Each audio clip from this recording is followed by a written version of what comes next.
قادیانیوں کو پہچانیے اور اپنے اطراف میں رہنے والے قادیانیوں کے میٹھے زہر سے بچیے، ان کی صحبت سے بچیے۔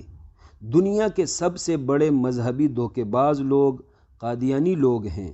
قرآن و سنت ہاتھ میں پکڑ کر عوام کو دھوکہ دیتے ہیں اور خود کو ہر جگہ با اخلاق رحم دل مسلمان شو کراتے ہیں۔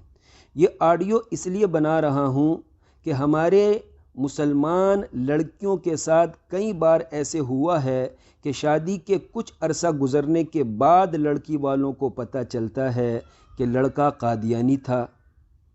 ایسے ہی اکثر لوگوں کی پکی دوستی ہو جانے کے بعد ان کو پتہ چلتا ہے کہ میرا دوست تو قادیانی ہے۔ اس لیے میں نے ضروری سمجھا کہ چند ایسی واضح نشانیاں لے کر آؤں جس سے ہم اپنے اطراف میں قادیانیوں کو آسانی سے پہچان سکیں اور ان کے میٹھے زہر سے خود کو بچا سکیں۔ پہلی نشانی یہ ہے کہ قادیانیوں کا جو خلیفہ ہوتا ہے صرف اسی کی مکمل داڑھی ہوتی ہے، بقیہ 99% قادیانی لوگ بالکل ہلکی خشخشی داڑھی والے ہوتے ہیں۔ دوسری نشانی یہ ہے کہ قادیانیوں کا خلیفہ وہ کھڑے شملے والی پگڑی پہنتا ہے، بقیہ قادیانی حضرات جناح کیپ پہنتے ہیں یا پشتون پکول پہنتے ہیں، یہ لوگ ننگے سر نہیں پھرتے۔ تیسری نشانی یہ ہے قادیانی لوگ نارمل بال رکھتے ہیں، زلفیں بالکل نہیں رکھتے، کیونکہ زلفوں والے لوگ ان کے ہاں طالبان شرپسند سمجھے جاتے ہیں۔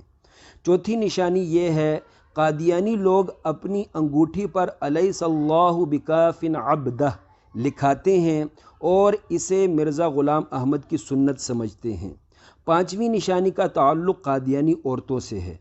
قادیانی عورتیں نقاب ناک سے نیچے پہنتی ہیں، ناک مکمل نظر آتی ہے، ناک سے لے کر پیشانی تک پورا چہرہ کھلا رکھتی ہیں۔ قادیانی عورتیں اپنا مکمل چہرہ نہیں ڈھانپتی۔ آخری اور سب سے واضح نشانی یہ ہے جب آپ کو کسی بھی شخص پر قادیانی ہونے کا شک ہو جائے تو اس سے پوچھ لیا کریں کہ اے شخص بتاؤ مرزا غلام احمد کو مسلمان سمجھتے ہو یا کافر؟ اکثر قادیانی لوگ ایسے موقع پر سچ بول دیتے ہیں اور کہتے ہیں مرزا غلام احمد مسلمان تھا۔